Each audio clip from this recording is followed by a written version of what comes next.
Yeah. Okay, well, thank you for coming back this afternoon. I think Gara might be saying he's probably closer to being a demographer than being someone who works on change points. But one of the things we kind of hoped we might get while we were here was some interesting data sets that might have issues for change point analysis. And Guy's very kindly agreed to talk about some of the data that he's worked on, to present some of the ideas of how he's worked on it, but then also to throw out some sort of questions that might be relevant for people working on change points that he's told he doesn't know the answers to. So hopefully it will kind of give us some ideas about things that problems that people with sort of working on application areas might be interested in. So, okay. Guy, over to you. Thanks, John, and thank you for the invitation to the workshop. And from last week, I found things very useful and gave me some ideas for other demographic data sets that I'm not going to show today, but that other applications of change point models. So I sort of come into this not really knowing too much about change points, but yeah, it's good to learn a bit more about different statistical methods. So I'm based in Vienna at the Wittgenstein Center, which branches across these three institutions. It's part of the Academy of Sciences. It's the business university, and this is it's very difficult to explain. So a big institute that was set up 50 years ago for Soviet and Western scientists to collaborate. So looking at different types of systems, so population and climate and so on.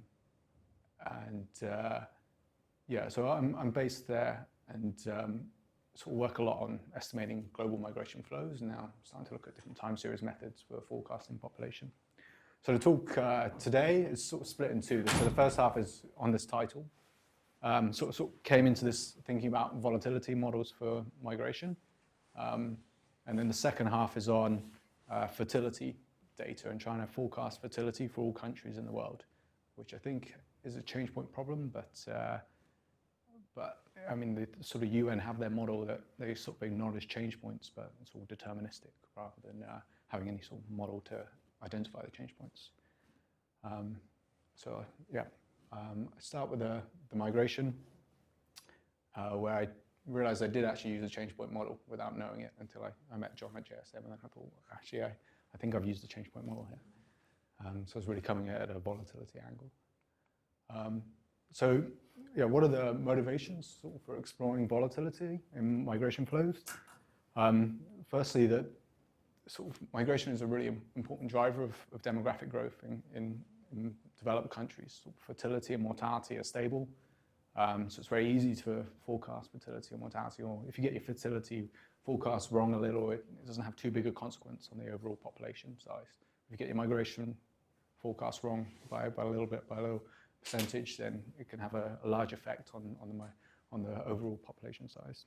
It's a lot harder to forecast the migration than fertility or mortality. So it's a major source of uncertainty in demographic projections. Sort of uncertainty is borne out from the past, that there's lots of fluctuations. Migration goes up and down, kind of goes in waves related to economic cycles, perhaps, and political factors as well, and legal factors. And so the sort of idea is, well, why didn't we try and use some volatility models and apply them to migration time series?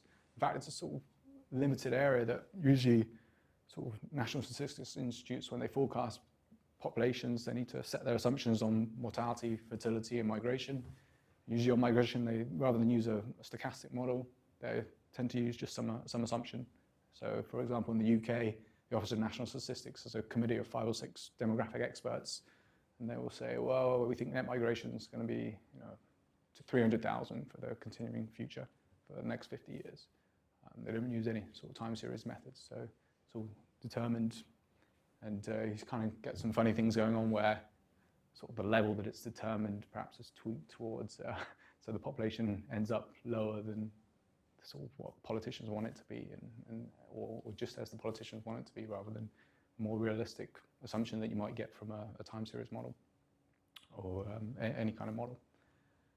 So the sort of aim is to use time series models to firstly better understand the volatility process, to actually sort of get some graphic with the volatility, past volatility, provide some forecasts with uncertainty. Usually sort of in demography is sort of things are changing where sort of state of the art up to about 20 years ago was just to get some projection out with a high and low where you didn't really know what high and low meant. So now people are starting to switch over to probabilistic forecasts using statistical models. And I'm going to do this for a range of data. I'm going to use net migration, then a net migration series, immigration series, and an emigration series. So 3 different types of migration and migration measures, and for 4 Nordic countries. So I chose Nordic countries because I was worried about the data length. So usually the sort of demographic time series are quite short, or you only have like observations every year. So Nordic countries have a long history of collecting demographic data. So I knew, well, at least I'm going to get over 50 points, 40 points that I could try and fit some time series models to. So why time series models? Well, they have been previously used for modeling migration, usually with some sort of constant variance rather than a change in variance. But they allow you to forecast future values based on the past. So you don't have to rely on some explanatory variable. So sort of the minimum requirement usually for a demographic projection is somewhere around like 10 years. Perhaps we have a horizon up to 2100 or something like this. So if I wanted to incorporate some other explanatory variables such as GDP or something, then I wouldn't have any. It's very difficult to get a GDP forecast 10 years ahead. Usually it only goes 2 or 3 years ahead, let alone 20 or 30 years. So it sort of rules out trying to use explanatory variables. So time series methods are just auto-regressing on its past. I don't have to worry about that. Of course, there's a whole library of methods that I'm still learning about. So there's various extensions to account for volatility, and also sort of kind of another minimum of projection is to disaggregate your results by age and sex. So you get your population forecasts by age and sex. So as an input, you need your fertility and mortality, and migration forecast by age and sex. But for migration, it's very, very regular, the sort of migration when you decompose over age. So maybe I can draw it out. There's this sort of classic, it's called Rogers-Castro's curve, where this is your propensity to migrate, and this is your this is age, and then you get some sort of age schedule like this, where sort of peak migration age is around sort of in your 20s, early 20s, and then there's some child migrating with their parents, and as you get older, your propensity to migrate is a lot less. And people have looked at hundreds and hundreds of different migration streams, and this pattern is always there, pretty much. Perhaps some streams you get some little bumps for retirement, but it tends to be fairly constant. So if you can just forecast migration alone, the total number, then you can just decompose by age very, very quickly. Usually sex is only selected streams is there a big sex difference. So that's really not a worry with migration. So I took a Bayesian approach because I felt kind of offers a more natural framework than a sort of frequentist approach, that I can explicitly incorporate uncertainty about the parameters in the models into the forecast, so I can have a more realistic projection from a range of models. Also to calculate the posterior distributions from sort of non-constant with non-constant variance terms. So if I want to relax or make an assumption that I don't have a constant variance throughout time, then I found that it was quite relatively easy to do with the sort of in a Bayesian framework. Sort of quite easy. I was using winbugs throughout, so it's just adding an extra line of code usually to account for non-constant variance. Of course, things like missing data and the predictive distributions follow very easily. It's sort of just in winbugs, it's just a missing node, so I don't have to do tons of programming to get that out. And also, sort of down here, I think this is also sort of, I've actually done a paper like this where we've sort of elicited a bunch of like 30 experts' opinions about future migration. We just did it, immigration into the UK. We sort of got this projection fan of what they thought the future migration would be, and then we turned that into some sort of prior distributions on time series model and parameters. And so this is sort of an area that, in demographic projections, we often rely on expert opinions. And I think gradually, myself and some others, we're trying to formally incorporate into a whole Bayesian framework these Bayesian sort of priors from experts, which we rely on a lot, along with the data from the past time series. I think there's some sort of some potential to use change point models there, that sort of you have this distribution in the future, and then you have your past data, and perhaps you can use change point models to kind of meddle them together. So somehow immigration or status will probably depend on government policy.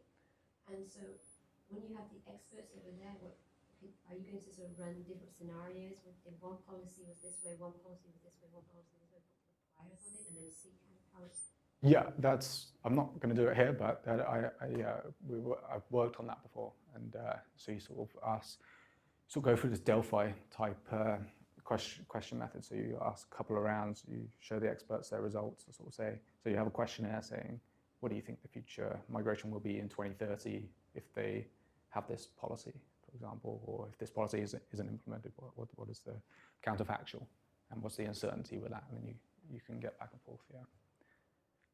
So then you can try and see what experts think, and the data is telling you as well, combined about future migration under different possible policies. So yeah, now onto the data, I guess. So here are the 4 countries. This is net migration. So this is Denmark, Finland, Norway, and Sweden. And the black line is the net migration throughout time. I think you start about 1750 up to 2010. So this data is not directly available, sort of thing. This is worked out via demographic accounting, that if you know the population at the start of the year and the end of the year, the number of births over the year and the number of deaths over the year, then the remainder is the net migration. So you can work out all these series. So you can see it's quite interesting. So these are basically some bad harvests and some mass emigration out of Finland, say, to the US or other parts of Europe. Same in Norway, back here in the 17th, 18th century. How was population counted? Through censuses, and then between censuses, there's some sort of historic estimation done by the National Statistics Offices to get them by year. So they have them every 10 years, basically. But their censuses started along, so I think Sweden was the first country to do a census, but they have a long way back. And is there any measurement uncertainty associated? Not given, but there is. And I think that I'll mention that later. Well, you can see these are the different series, yeah. So I think maybe they're a bit more volatile here because of the measurement uncertainty. So it's another thing to take into account. And the other sort of point to mention is the dotted lines. There I put them in, that these are just for comparison, these dotted lines. And these are the difference between the immigration and the emigration. There's also net migration, but they're not exactly the same, because in each country they have a different definition of immigration, different definition of emigration. So for example, in Denmark, they count immigrants as you have to stay in the country for 6 months to be an immigrant. So you might stay for 6 months and go back, and then so you wouldn't be counted as or I wouldn't have calculated you in the net migration because you weren't in the population at the end of the year. And they have different definitions. If you're a Finn returning, then as soon as you return, you come into the population register and you're counted as a migrant. Whereas if you're a non-Finn coming into Finland, you have to stay there 12 months to become a migrant. So migration data is very messy, and it's very difficult to compare across countries, or even to compare immigration and emigration data within countries is difficult.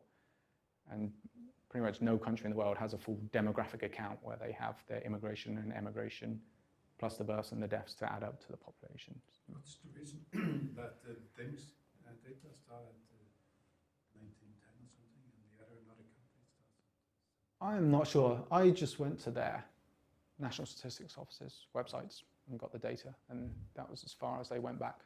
And these other ones, they went back further. I think they. Yeah, I'm not sure why not. Perhaps they're uncertain about their data, or they've not done these sort of inter-census estimates, that they're worried about it. So yeah, on the right-hand side are the different series. So you can see these are fairly stationary and mean, but perhaps not in invariance. So there's definitely less volatile around here. So that sort of motivates the volatility models. So these are the net migration measures. And then for each country, I've also got the immigration and the emigration. So I think the immigration is the dark line, and the emigration is the dotted line. Yeah, so you see the emigration for Norway is a lot longer series than the immigration. So you can see really, like, it's really quite rising the immigration into Norway and Sweden. So these are sort of partly, they're waves from recently from like the Iraq War and the Kurds and or Yugoslavia, former Yugoslavia. And then, yeah, again, these are the difference on the log immigration and the difference on the immigration rate. So again, these are the actual series that I'm going to model. Yeah, so I'm going to show you now a range of the models, sort of my model space, and I fit these to each of these three different series. So I use the net migration counts rather than a rate. Usually in demography, we really like rates because they're quite nice and stable over time.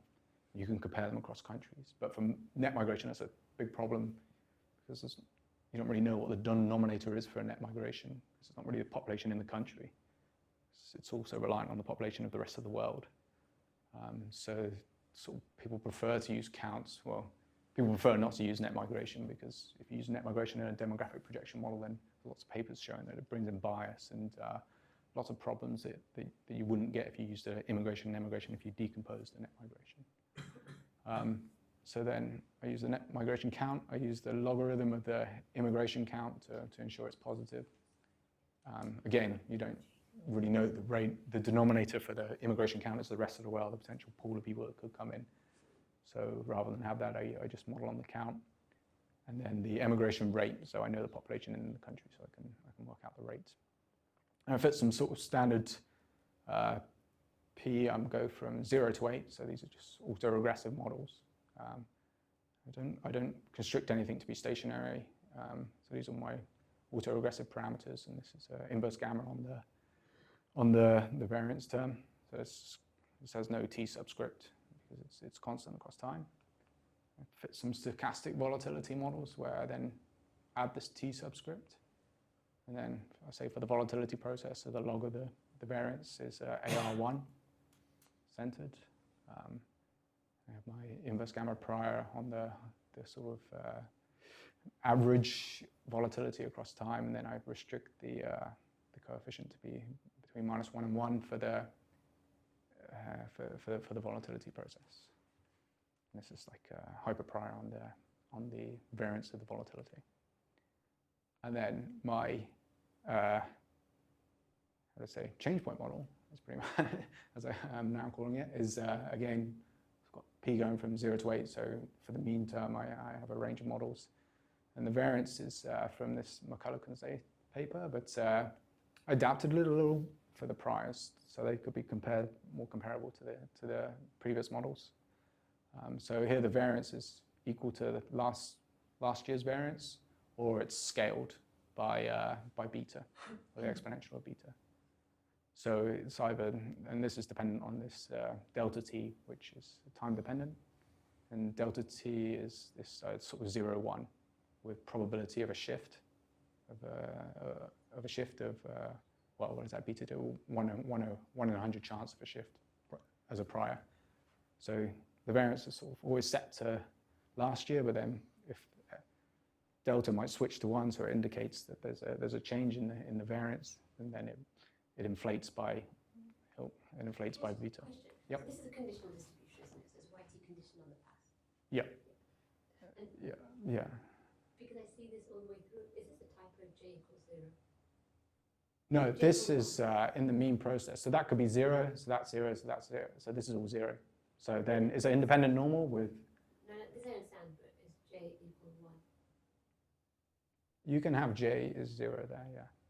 Then that's YT's got normal distribution of Y. 0. What's YT minus J? So I just nitpick. I just want to make sure that I'm. Okay, well you could say that was 1, but then I also have another model where it's 0 in here, and this is sigma t. So it's normal 0 sigma t, is one model. Then there's another model that's normal AR1 sigma t. Then AR2 sigma t. I'll show you the next slide, it's maybe easier. These are my range of models. One's an independent normal, one's an AR1, AR2, AR3, up to AR8. He's defining phi 0 to be equal to 0. Yeah, essentially, yeah. Sorry? He's defining phi 0 to be equal to 0. Oh, stupid phi 0 to be equal to 0. Yes. Oh. Yeah, without stating it. There's, okay, all right. Okay. Now that makes more sense. Yeah, so around all those models, so the constant variance models, the stochastic volatility, and the random variance shift models. And then for each of these variance terms and each of these mean structures, and I calculate the normalizing constant using the bridge sampler in R, and then I calculated the posterior model probabilities for each series. So you can see for the net migration, it's sort of pretty much, well, most probably, within each table, they sum to 1. So yeah, each series is got its own posterior model probabilities. You can see, so for example, there's some preference here for the constant variance. Here it's more model weight on the stochastic volatility. And within both of these, the random variance shift models, the sort of change point models, show up having the largest weights. And so these are simulations from the posterior model dense. Well, yeah, posterior kind of like the model fits from the posterior distributions of the parameters. So the red is the sort of median, and then it sort of goes out to the yellow and the white, which is sort of in the lower percentiles of the distribution. So you can sort of see the structure. Okay, this is a constant variance easily. This is sort of the, you can see the shifts in the variance structures coming down, becoming more narrow, and this is sort of the SV type, where it's more an AR1 process in the variance. And then I can overlay the data, so you can sort of see how well it fits on the model average. And then I did the same for the immigration and the emigration. So in the immigration, you sort of yeah, a lot of evidence for the random variance shift models. This is kind of split.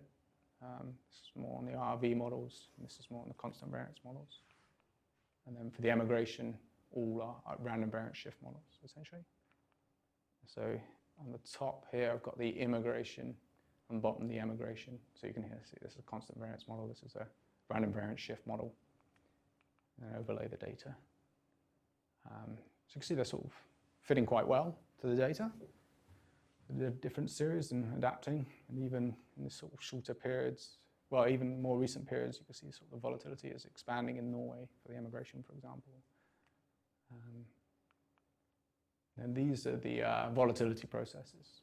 So this is sort of one thing that I was trying to get out of it, to show that volatility isn't constant. It's worthwhile to have a non-constant variance when you use a time series model to forecast population migration. So here you can see, well, this is a constant variance model, but this is sort of your SV model. These are your variance shift models. And all of them, pretty much, the volatility is coming down, but you can see even in later years, there's some sort of changes going on in the random variance shift models to show that it's, even in the last 20, 30 years, it's not stable. So yep, some general remarks. Sort of most series are volatile, including those with only post-war data. So I was able to sort of identify parameters that would, for say this quite short series, that I was worried that I wouldn't have enough data to do that, but it seemed to be the parameters identified. Yeah, even these long series have changing levels in volatility in recent decades. Yeah, like I said, they all tend to be downwards. And yeah, as I mentioned, that might partly be due to these better measurements. So then maybe there's a lot more variance earlier on because of the way the data is measured. And yeah, it tends to be that these random variance models do a bit better than the SV. Like more of the processes are choosing random variance shift models. So sort of proof was in the pudding. I did some forecasts by truncating the data. So I took the data going way back for the net series and stopped it at 1980. did a 10-year ahead forecast. Then I did it again at 1990, took all the data up to 1990 and did a forecast, and here at 2000. So you can see these are 3 sets of forecasts that I've done and how the data sort of fits. So these fans are based on the model averaged forecasts. And so you can see in some there, I mean, perhaps it's too narrow for this recent net migration into Norway. These are all the nets. These are all the immigration, and these are all the emigration. I had a condition that I would only do it if I had 50 data points. So here I didn't have enough data points to fit all the models. So I didn't produce an truncated sample here, truncated forecast.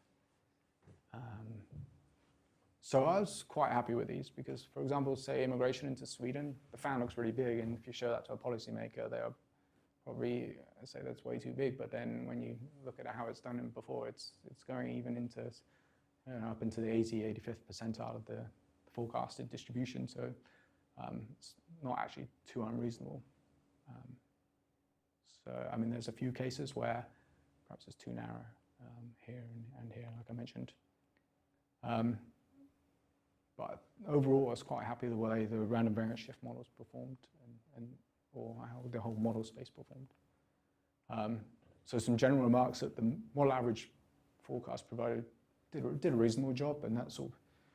Well, I think it's easier to see it from the fans here. Then I had some empirical sort of numbers of data points that lie within the 80th percentile and so on, but the fans sort of show it a bit better. The random variance shift models were chosen sometimes. Sometimes they were too narrow.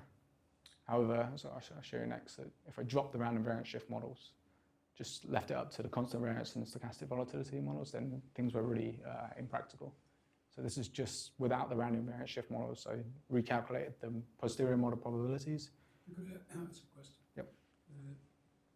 I see, for example, for Norway, it's too narrow.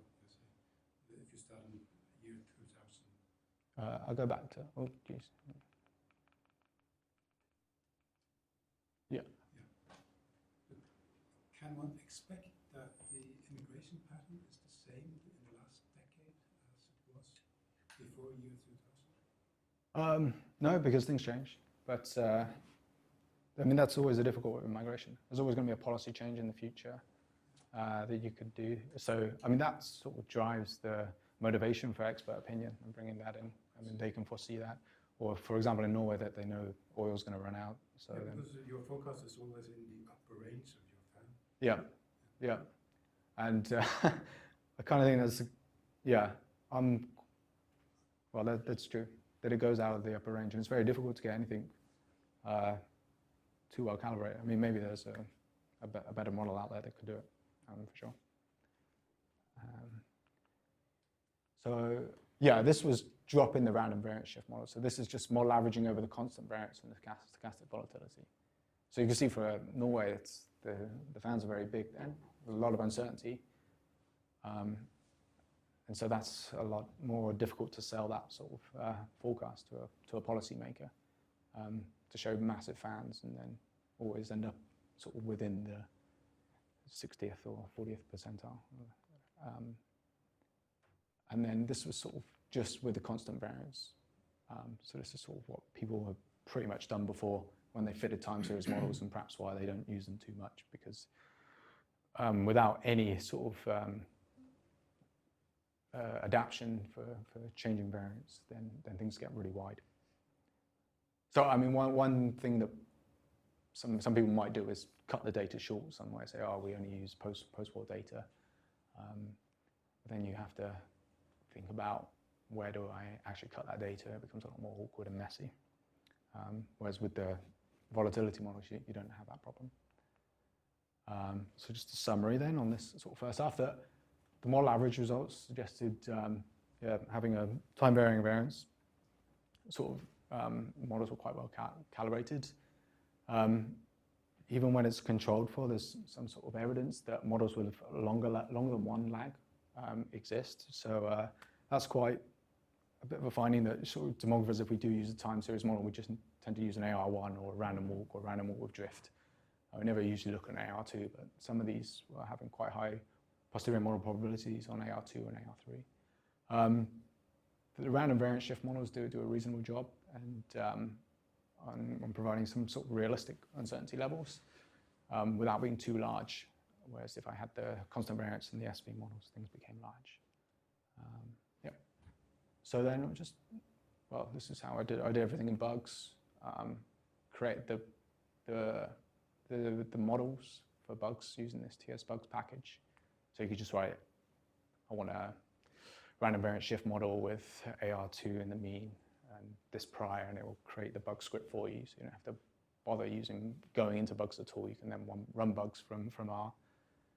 And then I wrote a package for this bridge sampler, TS bridge, to take these time series models and then calculate the normalizing constant to get out the posterior model probabilities. In the fans I did in the fan plot package.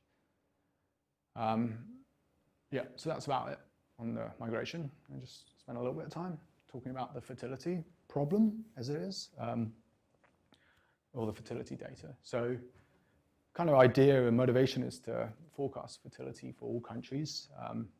We do this in Vienna. We produce global population forecasts for all countries. And ours are sort of very heavy on expert opinion. So it's sort of in competition a little with the UN that they produce their forecasts and they have different sets of expert opinion, essentially. It's the big difference. So fertility is really sort of one of the largest drivers of demographic change. So the fertility forecast drives a lot of the global population estimates, and these global population forecasts are used all over, climate change models and so forth. Even many countries in Africa, they don't do any demographic forecasts themselves, so they would just take the UN or our projections that we have in Vienna and use them as basis for policy. The UN produces their demographic forecasts every 2 years, up to 2100 at the moment. So every 2 years they sort of revise the methodology, revise the base data, and produce their forecasts. And recently they began to incorporate probabilistic methods. So before sort of Adrian Rafferty came along, they were using sort of high-low and stuff, and without any measure of uncertainty on it. And then, so I'm just going to talk about the fertility model. Rafferty's sort of also got a model for the mortality, and met him a couple of months ago in Rome, and he was doing migration as well. So he is doing the whole model in the end, all three components, but just concentrate on the fertility. So this is sort of how their model works. That for any country, most countries, well, pretty much all countries follow this demographic transition, which sort of demographers see as you sort of have three phases. One is sort of TFR, is the total fertility rate. So that's the average number of women per children. So before sort of traditional societies, agricultural societies, developing countries, they sort of things fluctuate around 6, 7, 8 children per women. Many of the children sort of don't make it beyond 5 years old or into a reproductive age. So women have a lot more children. Then things start to change, countries start to develop, women get more educated, they have less women, so they have less children.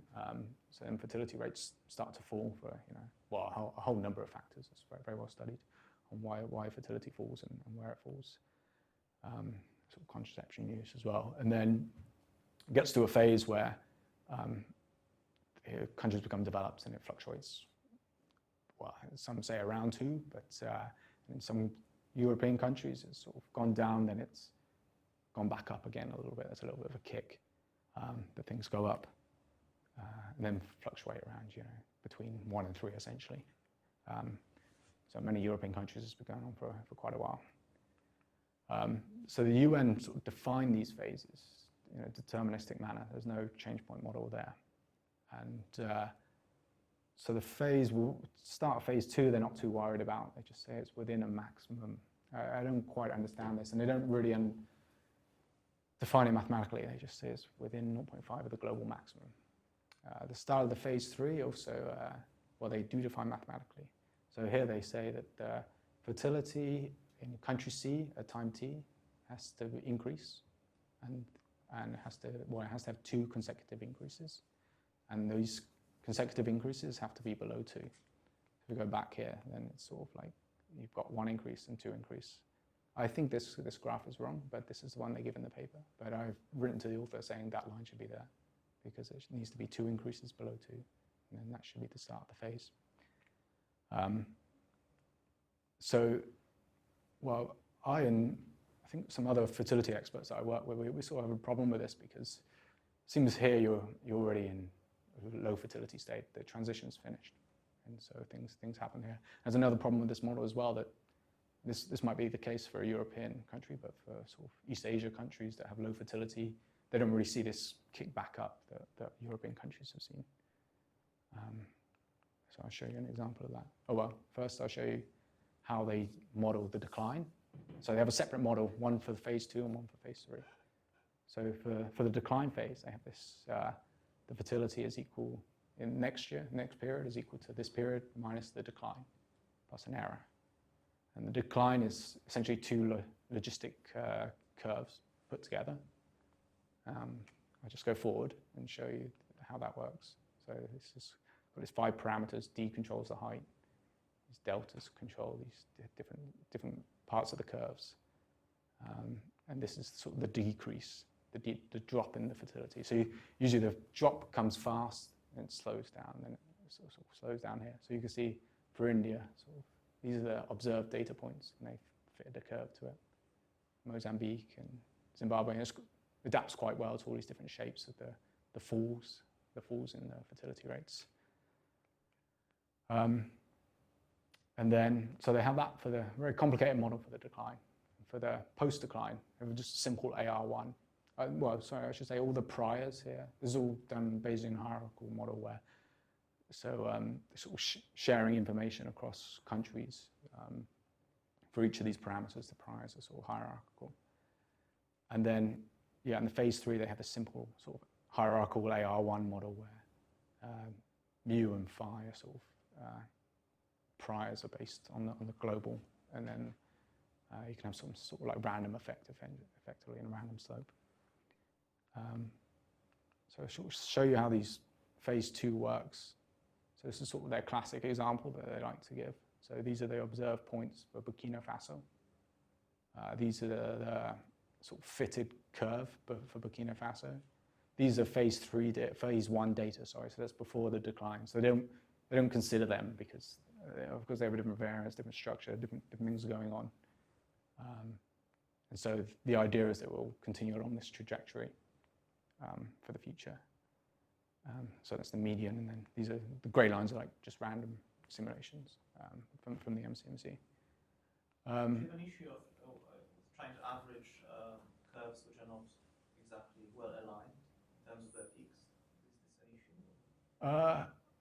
Well, that's sort of, yeah, they borrow strength from other countries to see the, so this is sort of like based on the, looks at other. What strikes me is that each of the individual curves is pretty smooth, but your median is of course not smooth, almost by definition of the median. Yeah. Is there a better way of choosing the average curve out of, so median is an average, but you've taken the median at each time point and then you put it together to create a median curve. But I wonder if there's a better measure of having an average curve among your curves and choosing that as your median. Yeah, well, there might well be. But Which goes into functional data analysis, I guess. yeah. Yeah, well, like I say, this is not my work, so I want to say this is all this is all work from Rafferty as well, from these papers.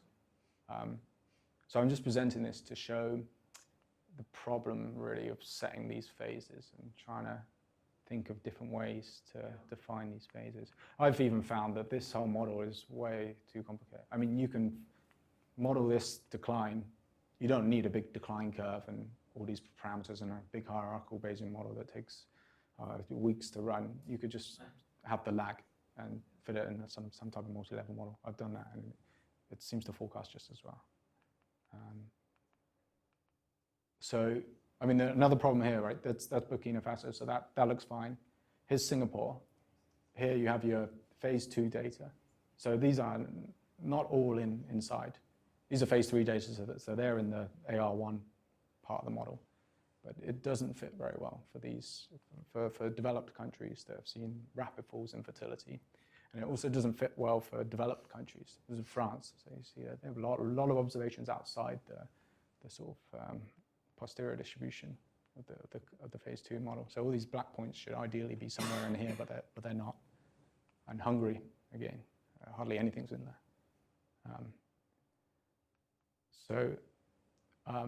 These are the projections based off these 4 countries that I showed. So for Burkina Faso, you can see it follows the decline curve. That's the future. Maybe these kinks, as we saw in the decline curve. And then perhaps towards the end, it's hitting phase 3 and switching into the AR1 model. Singapore, like I said, it's sort of rapid fall in fertility. It didn't see the kickback up that we have in the European country. And so, yeah, it switches in and it sort of goes back to the global sort of average for the phase 3 model. France, I think, show there's 2 data points in the phase 3 part of the model. But I think fertility experts might argue that the whole way through it's finished its transition. But because they have some really strict rules on how they define their change point to change into the phase 3 model, only 2 of these data points are considered not in decline. You see the scale here is different, it's only up to 2.5. So they only use 2 of these points to generate the rest of the forecast in. And the same with Hungary. Hungary is still considered as being in fertility decline, but many fertility experts would argue it's post-decline for the whole of this series. So, I mean, all this data I think should be considered in the phase 3 part of the model, in the post-decline, help estimate the parameters there, help the forecast. But instead, they're all used to, they're all defined as being in this decline phase of the series. So they're helping estimate parameters in the decline model. So yeah, that's really the problem, I guess.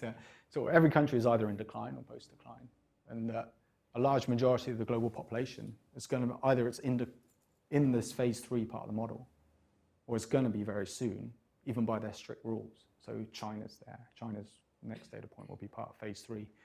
India will be there within a few projections. So this is pretty much a third of the world sort of thing. And so all their future population that's really dependent on the fertility model is based on, I think it's about 50 data points that they've got in the phase 3 of the model. So they use a lot of the data in the transition part of the model. So I think that's really something to look into, or a challenge for a change point specialist. I've found this simple model for the fertility decline performs nearly as well as that decline curve that I was just mentioning. So I just regressed essentially the fertility with the lag of the fertility and the square of the lag of the fertility, and it did pretty much just as well.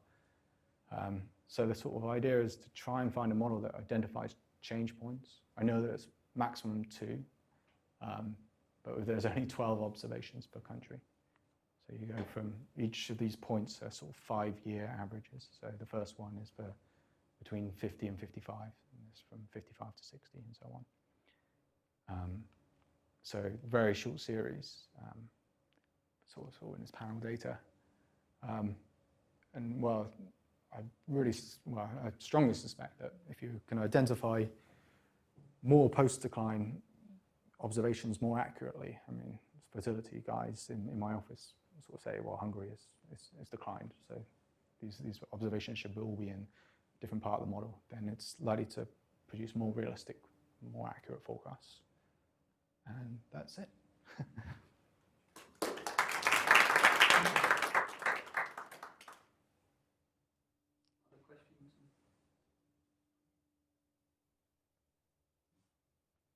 How do they, presumably, fertility depends on a lot of other factors in the country as well. How do they include information on like the GDP might tell you what state it's in as well? I mean, it's the same argument as migration as well. You have to forecast these things 100 years ahead. So then, if you involve GDP in your model, you're going to need a explanatory variable GDP in 2100, which nobody does. So they don't worry about that.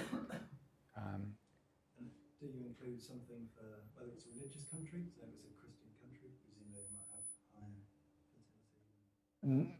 No, there's nothing, nothing like that. I mean, this is the model, right? So that they have. So, I mean, these are all F is fertility, and these are all just parts of the fertility decline. These deltas. So there's nothing on religion or education, and I mean, it's very difficult when you're trying to do all countries to have a database that has fertility by religion or fertility by education. It's a massive project to do that. In Vienna, we're trying to build a database on fertility by education, but the data just isn't there. It's difficult for the UN to even come up with numbers of fertility for, say, Burkina Faso. All they have is sort of sporadic censuses, demographic and household surveys, but they also have some sort of uncertainty with them. So the data that goes in has, especially for many African and some Asian countries, are uncertain themselves. And for the migration stuff, how much of the migration from Norway comes from Finland? Yeah, that's a lot. So, well, I don't. That's an idea for future work. That perhaps extending this to sort of multivariate VARs to have either immigration going together or immigration and emigration from other countries. But I think some countries, it's different for each country. Like, I think Norway is a bit more open. I mean, they took in a lot of Kosovans and well, different nationalities, right, from former Yugoslavian. And whereas Finland, I don't think it's the same. Sweden, yeah, sorry, I get confused, yeah. And yeah, Denmark's quite open as well, but then Finland isn't so much. Yeah, I think in Norway they're doing an interesting project in their National Statistics Office where they sort of have this idea that they know the oil is going to run out, so they're trying to build in GDP into their forecast there. Then again, they're constrained; they can only go so many years ahead with this expected GDP under the model of that their oil is going to sort of decline.